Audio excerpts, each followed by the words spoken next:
राधे राधे। राधा रानी की कृपा आप सब पर बनी रहे। आज की इस वीडियो में हम शनिवार की व्रत कथा सुनेंगे। तो हम कथा शुरू करते हैं। एक समय सूर्य, चंद्रमा, मंगल, बुध, बृहस्पति, शुक्र, शनि, राहु और केतु इन ग्रहों में आपस में झगड़ा हो गया कि हम सब में सबसे बड़ा कौन है। सब अपने आप को बड़ा कहते थे। जब आपस में कोई निश्चय न हो सका तो सब के सब आपस में झगड़ते हुए इंद्र के पास गए और कहने लगे कि आप सब देवताओं के राजा हो, इसीलिए आप हमारा न्याय करके बताओ कि हम नवग्रहों में कौन सबसे बड़ा है। राजा इंद्र इनका प्रश्न सुनकर घबरा गए और कहने लगे कि मुझमें यह सामर्थ्य नहीं है जो किसी को बड़ा या छोटा बताऊं। मैं अपने मुख से कुछ नहीं कह सकता हूँ। हाँ, एक उपाय हो सकता है। इस समय पृथ्वी पर राजा विक्रमादित्य दूसरों के दुखों का निवारण करने वाले हैं, इसीलिए तुम सब मिलकर उन्हीं के पास जाओ, वही तुम्हारे दुखों का निवारण करेंगे। ऐसा वचन सुनकर सभी ग्रह देवता चलकर भूलोक में राजा विक्रमादित्य की सभा में जाकर उपस्थित हुए और अपना प्रश्न राजा के सामने रखा।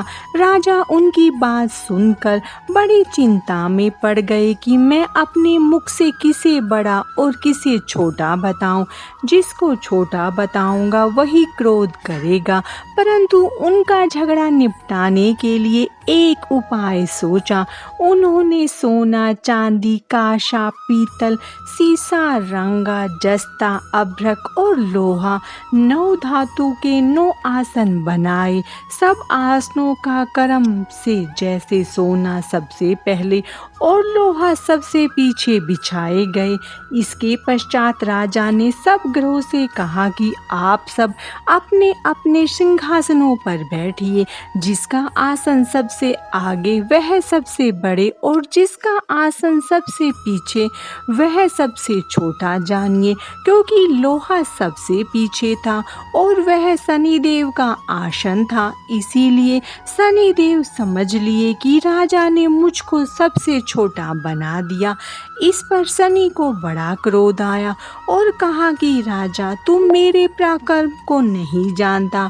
सूर्य एक राशि पर 1 महीना, चंद्रमा 2.25 महीने, 2 दिन, मंगलवार 1.5 महीना, बृहस्पति देव महीने, बुध और शुक्र 1 महीने, परंतु मैं राशि पर ढैया अथवा 7.5 साल तक रहता हूँ।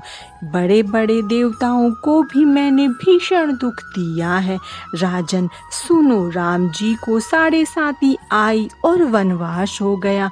रावण पर आई तो राम और लक्ष्मण ने सेना लेकर लंका पर चढ़ाई कर दी, रावण के कुल का नाश कर दिया। हे राजा, अब तुम सावधान रहना। राजा कहने लगा, जो कुछ भाग्य में होगा देखा जाएगा। इसके बाद अन्य ग्रह तो प्रसन्नता के साथ चले गए, परंतु शनिदेव बड़े क्रोध के साथ वहां से सिधारे। कुछ काल व्यतीत हो जाने पर जब राजा को 7.5 की दशा आई तो शनिदेव घोड़ों के सौदागर बनकर उनके सुंदर घोड़ों के सहित राजा की राजधानी में आए। जब राजा ने सौदागर के आने की खबर सुनी तो अश्वपाल को अच्छे अच्छे घोड़े खरीदने की आज्ञा दी। अश्वपाल ऐसी अच्छी नस्ल के घोड़े देखकर और उनका मूल्य सुनकर चकित हो गया और तुरंत ही राजा को खबर दी। राजा उन घोड़ों को देखकर एक अच्छा सा घोड़ा चुनकर सवारी के लिए चढ़ा। राजा के घोड़े की पीठ पर चढ़ते ही घोड़ा जोर से भागा।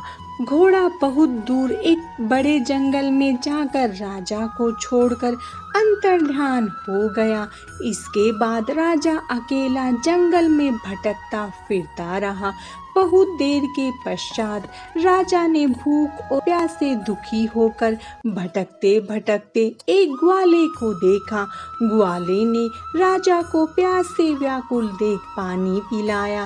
राजा की उंगली में एक अंगूठी थी। प्रसन्नता के साथ अंगूठी निकालकर ग्वाले को दे दी और शहर की ओर चल दिया। राजा शहर में पहुंचकर एक सेठ की दुकान पर जाकर बैठ गया और अपने आप को उज्जैन का रहने वाला तथा अपना नाम वीका बतलाया। सेठ ने उसको कुलीन मनुष्य समझकर जल आदि पिलाया। भाग्यवश उस दिन सेठ की दुकान पर बिक्री बहुत अधिक हुई। तब सेठ उसको भाग्यवान पुरुष समझकर भोजन कराने के लिए अपने साथ ले गया। भोजन करते समय राजा ने आश्चर्य की बात देखी। खूंटी पर हार लटक रहा है और वह खूंटी हार को निगल रही है। भोजन के पश्चात कमरे में आने पर जब सेठ को कमरे में हार न मिला तो सबने यही निश्चय किया कि सिवाय वीका के और कोई इस कमरे में नहीं आया, अतः अवश्य ही उसी ने हार चोरी किया है। परंतु वीका ने हार लेने से मना कर दिया। इस पर 5-7 आदमी इकट्ठे होकर उसको फौजदार के पास लाए। फौजदार ने उसको राजा के सामने उपस्थित कर दिया और कहा कि ये आदमी तो भला प्रतीत होता है, चोर मालूम नहीं होता, परंतु सेठ का कहना है कि इसके सिवाय और कोई घर में आया ही नहीं, अवश्य ही इसी ने चोरी की है। तब राजा ने आज्ञा दी कि इसके हाथ पैर काटकर चौरंगिया किया जाए। राजा की आज्ञा तुरंत पालन किया गया और वीका के हाथ पैर काट दिए गए।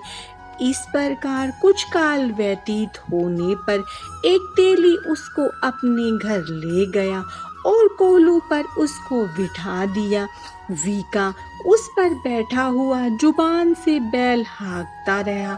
शनि की दशा समाप्त हो गई और एक रात को वर्षा ऋतु के समय वह मल्हार राग गाने लगा। उसका गाना सुनकर उस शहर के राजा की कन्या उस राग पर मोहित हो गई और दासी को खबर लेने को भेजा कि शहर में कौन गा रहा है।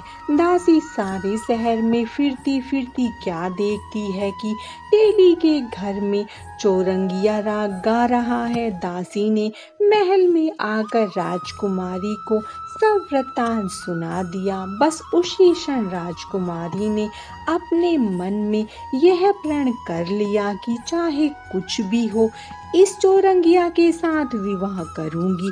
प्रातःकाल होते ही जब दासी ने राजकुमारी को जगाना चाहा तो राजकुमारी अनशन व्रत लेकर पड़ी रही। तब दासी ने रानी के पास जाकर राजकुमारी के न उठने का वृत्तांत कहा। रानी ने तुरंत ही वहां पर आकर राजकुमारी को जगाया और उसके दुख का कारण पूछा। तो राजकुमारी ने कहा कि माताजी, मैंने यह प्रण लिया है कि तेली के घर में जो चौरंगिया है उसी के साथ विवाह करूंगी। माता ने कहा, पगली, यह क्या बात कह रही है? तुझको किसी देश के राजा के साथ विवाह जाएगा। कन्या कहने लगी कि माताजी, मैंने अपना प्रण कभी नहीं तोड़ूंगी। माता ने चिंतित होकर यह बात राजा को बतलाई। जब महाराज ने भी आकर यह समझाया कि मैं अभी देश देशांतर में अपने दूत भेजकर सुयोग्य, रूपवान एवं बड़े बड़े गुणी राजकुमार के साथ तुम्हारा विवाह करूंगा, ऐसी बात तुझको कभी नहीं विचारनी चाहिए। कन्या ने कहा, पिताजी, मैं अपने प्राण त्याग दूंगी, परंतु दूसरे से विवाह नहीं करूंगी। इतना सुनकर राजा ने क्रोध से कहा, यदि तेरे भाग्य में ऐसा ही लिखा है तो जैसी तेरी इच्छा हो वैसा ही कर। राजा ने तेली को बुलाकर कहा कि तेरे घर में जो चौरंगिया है उसके साथ मैं अपनी कन्या का विवाह करना चाहता हूँ। तेली ने कहा कि यह कैसे हो सकता है, कहाँ आप हमारे राजा और कहाँ मैं एक नीच तेली। परंतु राजा ने कहा कि भाग्य लिखे को कोई नहीं टाल सकता, अपने घर जाकर विवाह की तैयारी करो। राजा ने उसी समय तोरण और बंदरवार लगाकर अपनी राजकुमारी का विवाह चौरंगिया बना विक्रमादित्य के साथ कर दिया। रात्रि को जब विक्रमादित्य और राजकुमारी महल में सोए तो आधी रात के समय शनिदेव ने विक्रमादित्य को सौंपन दिया कि राजा कहो, मुझको छोटा बतलाकर तुमने कितना दुख उठाया। राजा ने क्षमा मांगी। शनिदेव ने प्रसन्न होकर विक्रमादित्य को हाथ पैर दिए। तब राजा ने कहा, महाराज मेरी प्रार्थना स्वीकार करें कि जैसा दुख आपने मुझे सौंप दिया है ऐसा और किसी को न दे। शनिदेव ने कहा कि तुम्हारी यह प्रार्थना स्वीकार है।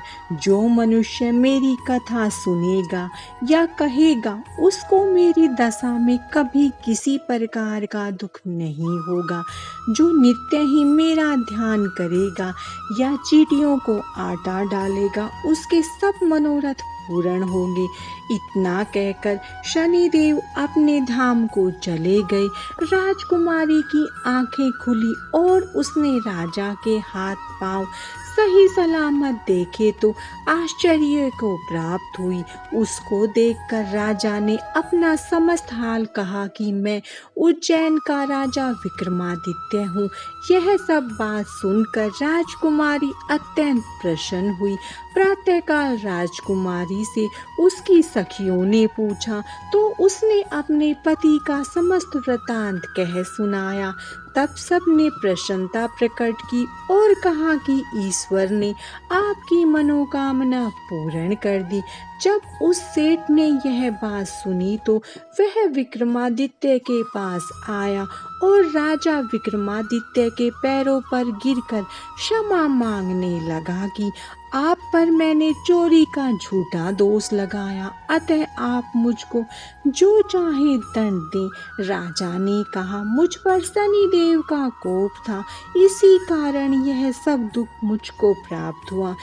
इसमें तुम्हारा कोई दोष नहीं है, तुम अपने घर जाकर अपना कार्य करो। सेठ बोला कि मुझे अभी शांति होगी जब आप मेरे घर चलकर प्रीतिपूर्वक भोजन करेंगे।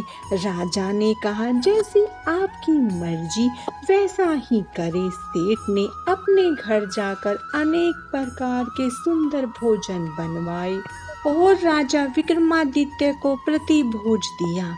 जिस समय विक्रमादित्य भोजन कर रहे थे एक अत्यंत आश्चर्य की बात सबको दिखाई दी।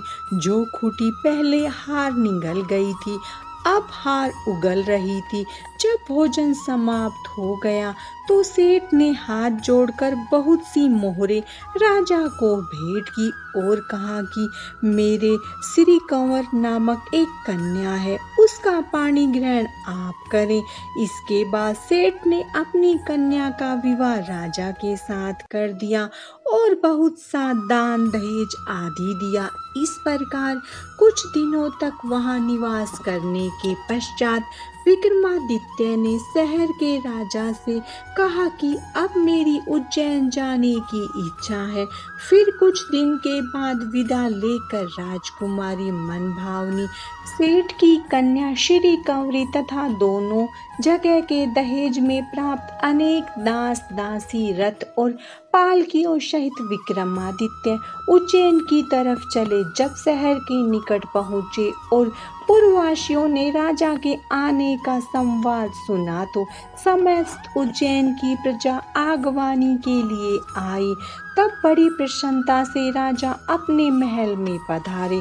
सारे शहर में बड़ा भारी महोत्सव मनाया गया और रात्रि को दीपमाला की गई। दूसरे दिन राजा ने शहर में यह सूचना कराई कि शनिश्चर देवता सब ग्रहों में सर्वोपरि हैं। मैंने उनको छोटा बतलाया, इसी से मुझको यह दुख प्राप्त हुआ। इसी कारण सारे शहर में सदा शनि देवता की पूजा और कथा होने लगी। राजा और प्रजा अनेक प्रकार के सुख भोगने लगी। जो कोई शनिवार की इस कथा को पढ़ता या सुनता है, शनि देव की कृपा से उसके सब दुख दूर हो जाते हैं।